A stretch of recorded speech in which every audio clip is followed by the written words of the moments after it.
We've now all had plenty of time to come to terms with and get used to the new rules of golf. But have they been a success or have they been a total failure? Let's do it. Let's do it now.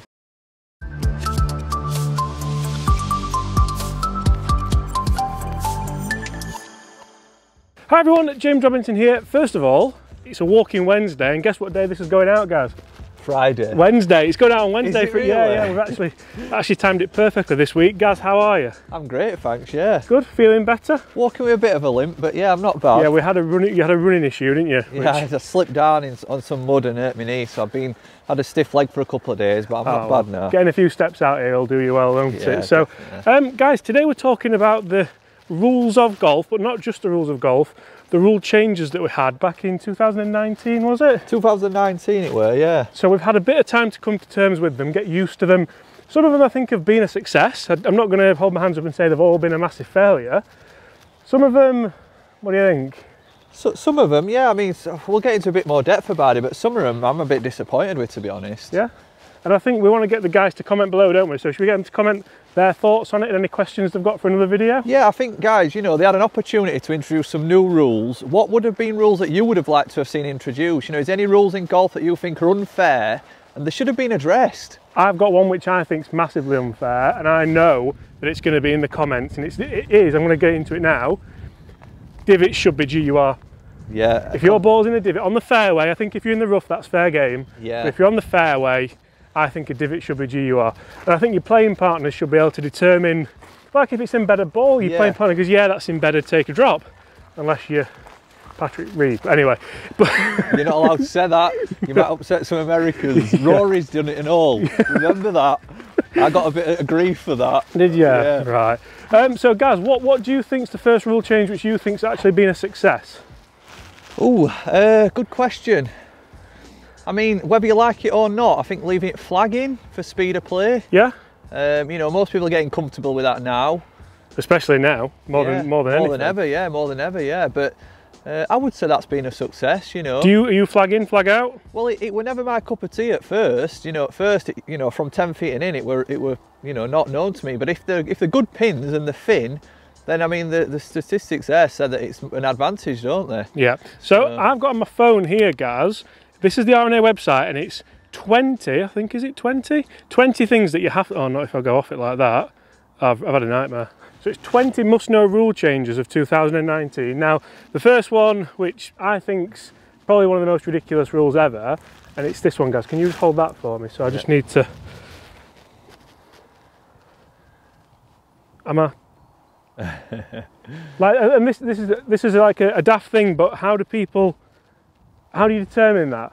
Because for me, that I never had a problem with, did you? No. Whereas, I don't know, I think it's just, I still don't get that. And I saw some tour pros in Abu Dhabi, the first kind of proper tournament out, go like this. Then realise, and like, it was just all, I didn't get that. So guys, comment below if you got that. What were your thoughts on that one? Well, again, I don't know what the advantage is, and if anyone's got any points they'd like to make on why it's an advantage drop from the eye, I'd like to know. Because is it supposed to save time? Well, I don't think it can it? No, I don't understand how. It could stop it bouncing as high, so maybe that could save time. Maybe it won't roll away as much, possibly, on a slope. Yeah. There is one little thing I'd like to add on that, though, guys. If you're not aware, if you do accidentally drop it shoulder height, by accident, you can actually re-drop it correctly without penalty. Is that right, or is that... No, that's 100% right. I've been studying rules recently, so... Rules with Jules. Even I've picked up on a few new tricks. And what about, so we've got another one down here, and it's search time from 5 minutes to 3 minutes. I think that's one which I openly admit, I think they got that right. I don't think you need 5 minutes. If you can't find it within 2.5, 3, then you just need to be getting on with it, don't you? Yeah, and I think there's a lot of people who dodgy watchers, you know, because, you know, 3 minutes is not a long time, is it? No, it's not a long time at all. I think that's something you need to police, guys. You need to police your playing partners and make sure they are only having 3 minutes. I mean, the thing is, if you're not the best golfer and you're looking for your ball once a hole, 18 holes, that's a long time to be looking for a golf ball, isn't it? I wonder if that's kind of really why that was brought in. It's not really brought in for the tour pro that maybe looks for one ball a tournament every 4 rounds. The guy who's looking every hole, that could be. And I think if you're uncertain that you're not going to find your ball, definitely a provisional now, because with only 3 minutes, the likeliness is you've got a bit less chance. I'm a massive believer that if you get a chance to hit a provisional within the rules, do so.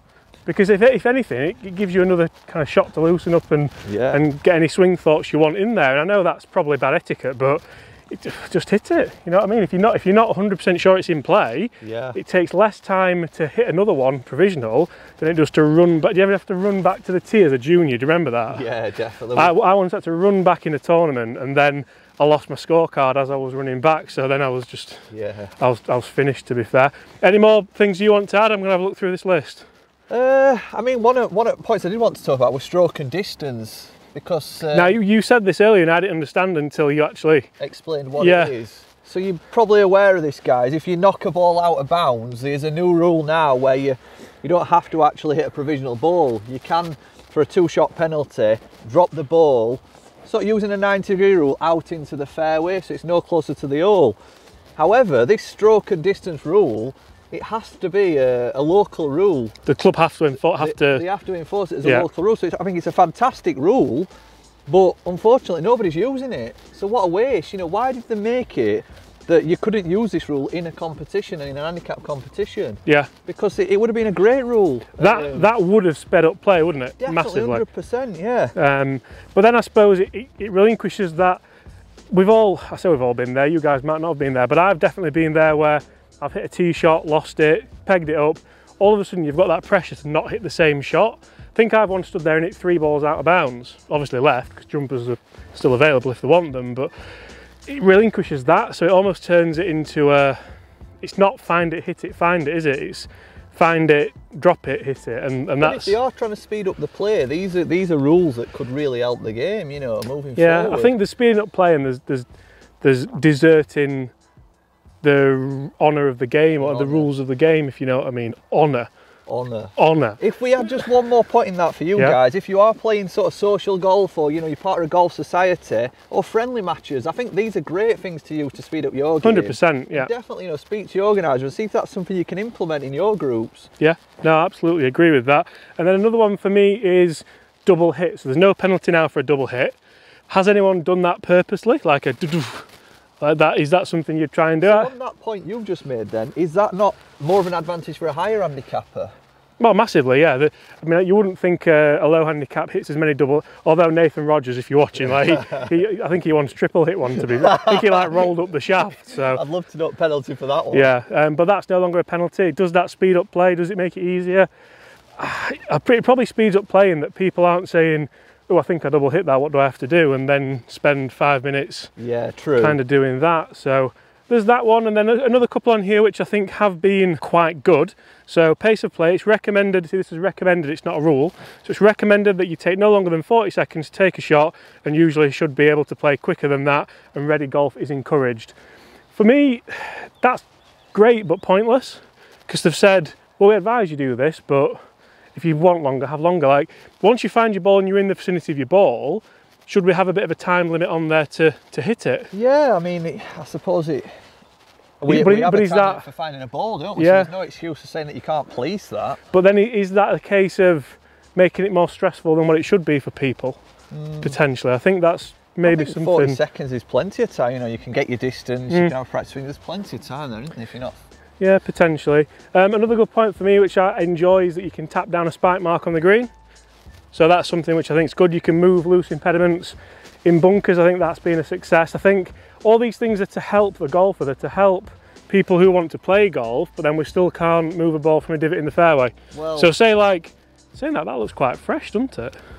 That shouldn't be. Anyway, if someone landed in there, in the middle, they've hit a storming drive down this fairway, they've landed in there, in the fairway, and the ball's just gone,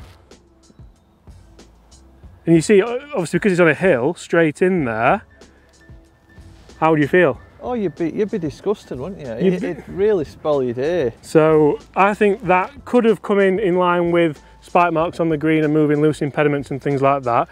Another couple of points to me on here, and it is quite a handy little thing, this, it's just on the R&A website if anyone wants to see it, because even now some people might not be aware that some of the rules have changed. Like, I think a lot of golfers really put some effort into researching them when they did change, but then you almost go back to, not type, but you go back to what you remember, don't you? Yeah, so after 2 years. Another couple which I think are good and that they've helped us as golfers is if the ball moves accidentally on the putting green, that's no penalty. That used to be a penalty.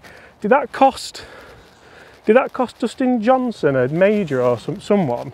Ooh, that's I think something like that did cost them a major. It moved, the wind moved it.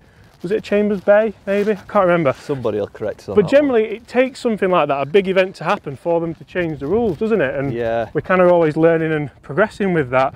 Another one, so you can't take relief from a penalty area unless you're 95% certain your ball's in that penalty area. Now, I'm no genius, but I'm not sure if I'm 94% or 95%. You know what I mean? What a ridiculous statement that is. Well, I'm only 94% sure that we're in there, I'll mate. say, if I'm one shot of club championship, you're either sure it's gone in, or you're not sure it's gone in. Do you know what? That's a great point. I hate when the rules of golf leave things to interpretation. Yeah. I've come across that many times over the last few weeks. There's so many things that's left to your interpretation or your playing partners. Well, how's that fair? And if you get it wrong, you're cheating. So it's, are you 94% sure it went in there or 95%? Because that could be the difference. I'll always be between 95. winning the tournament. Yeah, I'll always be 95% sure you're right. Another one which caused a little bit of controversy in bunkers, if the ball is unplayable, you now have the other option of taking it out of the bunker, don't you? That was one where the low handicappers who've worked hard to get really good out of bunkers were a bit like, well, how unplayable is it to get it out of there? Do you know what's crazy about that is, it's only just, you've just reminded me about that rule, and I'm a professional and I'd forgotten about that rule. Yeah, so it's crazy that's almost helping the high handicappers as well, would you say? It might help me now as well. But then it is going to help pace of play. Definitely. What would you determine an unplayable ball in a bunker though? Plugged? Was it unplayable? Yeah, I mean, for some people, if they've just not got the confidence to get out of a bunker, you know, what a great advantage now. Yeah, and then you said earlier about a plug ball. Yeah, and I think this brings the game in line for everyone, because as a low handicapper, it used to frustrate me. If you hit a great ball flat in a par 3, and you know, you'd land in the sort of rough round the surrounding of the green and it embedded, you wouldn't get a free relief. But now they've changed the rules, you can get a free relief. It's not just from a shortly cut area. Yeah. It extends to sort of semi-rough and rough. See, I wasn't sure about this one. I thought, I don't know when that changed. You're certain, aren't you? But I'm pretty certain, yeah. I thought that was always pretty much the case. But so as a bit of a, I don't know why we're walking up this really steep hill when you're injured. As a bit of a roundup, what do we think to the rule changes now we've had time to get them in? I know we haven't played golf as much recently as we would have wanted. If we're going to rate them out of 10 as an overall change that you did, how would you go? I would say about 5. I don't think there have been any groundbreaking rules. Yeah. Unfortunately, you know, they've had a chance to correct the divot, which you said. I think, you know, if you're landing a footprint in a bunker, you know, why should you be punished for that? Yeah. I think they've had the opportunity there to sort of tie up a few loose ends and decided not to. Yeah, I think for the rules have changed. There's none that's like sticking out like a sore thumb that I don't think they should have changed. Like, I don't think they've ruined anything. But as you said, I think I'd give them a 6, a little bit more than a 5. I don't know if I'm just being old-fashioned, but the knee height drop's really annoying for me. Yeah. Because I'm tall. All right, mate. All right, I'm tall. I'm tall. You're not. I just find it an absolute inconvenience. Yeah. You see, I'm fine, mate, because I can literally just go. There we go. Look, bang. I'm all right with that. So, for me, I'd give them a 6. I think they definitely could have. See, it's easy to pick up as well. I think they definitely could have done a little bit more. But then you can always say that, can't you? Like, everyone's always got one rule that maybe irks them a little bit that they'd like them to change. So I'd go with that. But will there be any more? I don't know. I think I'd just love to hear what people's sort of opinions and arguments are. For maybe some people might actually not want the divots to be a free relief or the bunkers. I can't imagine anyone that wouldn't. Maybe someone who's cares about the history of golf. Yeah, but you can't skillfully, should I say, navigate a divot. You just can't do it. No. And the fact that in a tournament when you're all at a similar standard, which is how you'd usually play golf, divot areas are often the same because you're all hitting it the same distance off the tee. Yeah, great point. Yeah. Also, guys, just put your divots back. Yeah. Unless you're in the States or in Dubai, fill them in. That's even worse when you're in Dubai and you feel it getting on a sand-filled divot. That's horrendous because it's just like a. Anyway, guys, thank you so much for watching. That was another Walking Wednesday on how successful have the rule changes been. I don't think we ask this enough. I think in golf we generally make a change in a decision and then we leave it. We don't readdress it. And it's a good point that. Why doesn't the powers of be ask the golfers what they want? Yeah. Get some questionnaires out there to club members. Questionnaires. Anyway, guys, make sure you check out Gary Martin Golf. You're going to start posting again soon? Yeah, I'm going to start video from Wednesday, so looking forward to it. Right, and then we're going to start playing a bit more golf as well. So, guys, thank you so much. Smash that subscribe button if you haven't already. Leave us a like. Comment below, what do you think of the rule changes so far? Bye.